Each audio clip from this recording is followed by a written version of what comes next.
โทรศัพท์ไอ้บ่มีเงินมานี่บ่ได้เติมเงินนั่นล่ะต้องยืมผู้อื่นเด้อโอ้ยโทรศัพท์กู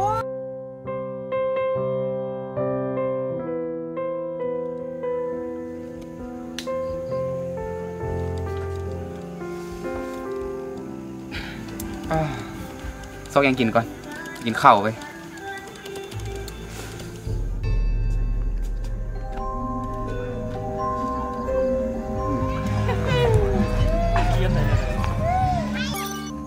อันเขาขอยืมโทรศัพท์เนี่ยเขาที่โทรหาเขาเจ้ามาเขาให้กระเป๋าเงินเฮียนะโอ้ยโทรศัพท์กูโทรศัพท์ไอ้บ่มีเงินมานี่บ่ได้เติมเงินนั่นล่ะต้องยืมผู้อื่นเด้อ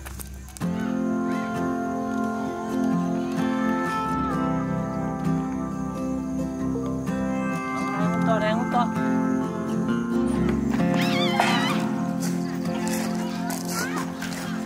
อันไอ้ห้องมันขอยืมโทรศัพท์ได้บ้างเอาให้กระเป๋าเงินเฮียนะเอาอันที่โทรหาเขาเจ้ามาครับยืมโทรศัพท์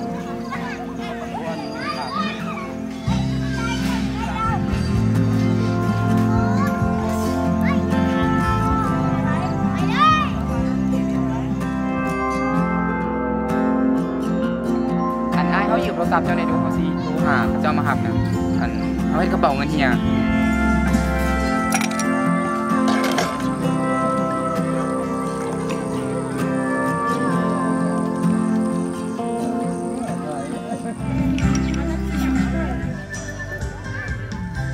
อันไอ้เขาขอยืมโทรศัพท์ในดูเขาสิโทรหา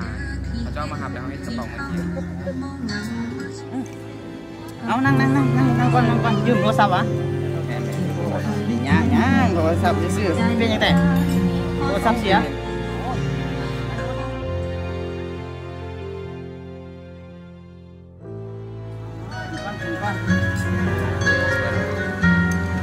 อันเขาไปนอนหลับอยู่เพิ่งขนาดนั้นตื่นมาแล้วกระเป๋าจะเป็นท่าเด็ก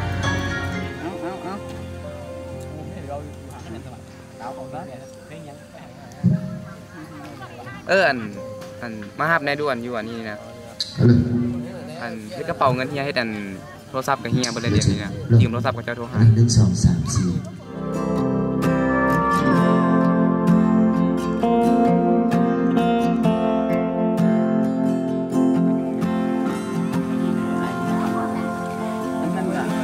ไปยังกันเลยพอดีทางบ้านพอดีก็ปวดหลายแล้ว